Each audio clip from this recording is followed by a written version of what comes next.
why do we evangelize? Why evangelize? We evangelize, number one, because we understand that human beings without Christ are lost. And that fact is so important, and we need to let it sink. That all human beings without Christ are lost eternally.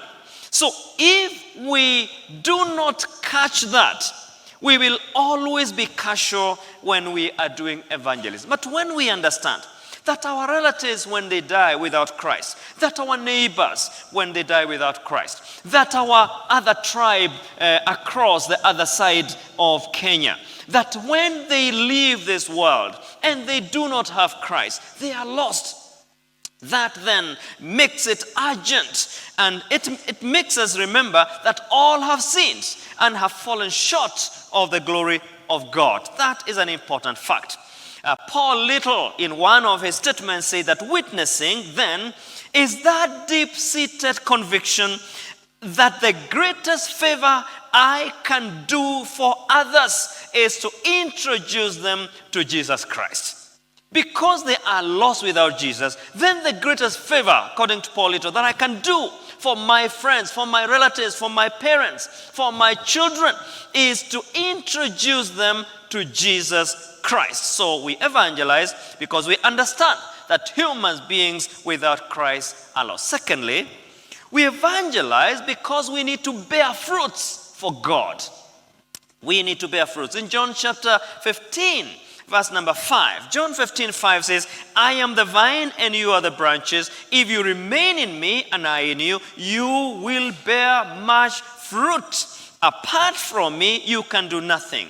If you do not remain in me, you are like a branch that is thrown away and it withers. It actually will wither.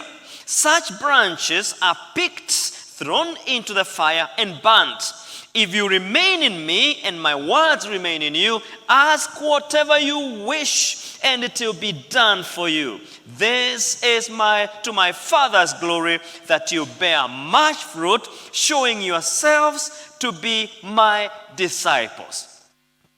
So we witness, we share the gospel because it is part of bearing fruit. If I have been born again, what shall I present to Jesus when I am going home to meet him? I need to bring fruits to him. I need to say, thank you, Lord. You give me these talents. I have multiplied the talents. And the passage we have read is about connecting. You connect with God. Because when you connect, you are empowered. You are empowered to bear fruits. When you are disconnected, when you are not part of the stem of the vine, you cannot bear fruit. But when you are connected to the vine, you will bear much fruit. Now, somebody has looked at Rachel. Rachel is one of those wives in the Bible who was barren.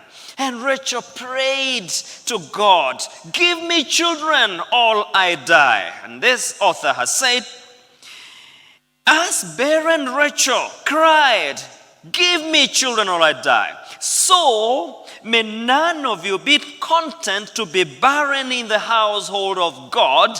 A very important point.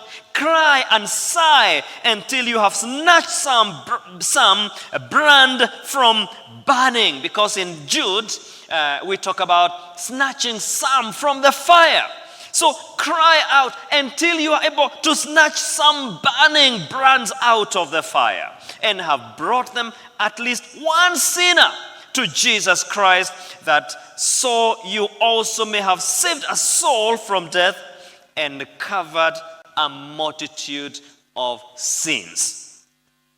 So we are really being shaken from apathy and from where we are seated to be reminded that we need to bear fruits by bringing sheaves to the Lord. And in the same intensity, Rachel would cry out to God to give her children. That is the same intensity. You as a believer would say, Lord, I don't want to be barren in the kingdom. Give me the grace, and I want to snatch some from the fire and bring them to you. The third reason why we evangelize is because we need to obey Christ. We evangelize in obedience to Christ. And we know the Great Commission. In Matthew 28, verse number 18, Jesus telling his disciples to go. And first of all, he reminds them that all authority is given to him. And then through that authority, he sends them, go and make disciples of all nations. And he has promised to be with us to the end of the time. It was Hudson Taylor in his China Inland Mission who said that the Great Commission is not an option to be considered. It is a command to be obeyed. So in obedience to Christ, we witness. We share the gospel with those around us and even those who are far from us.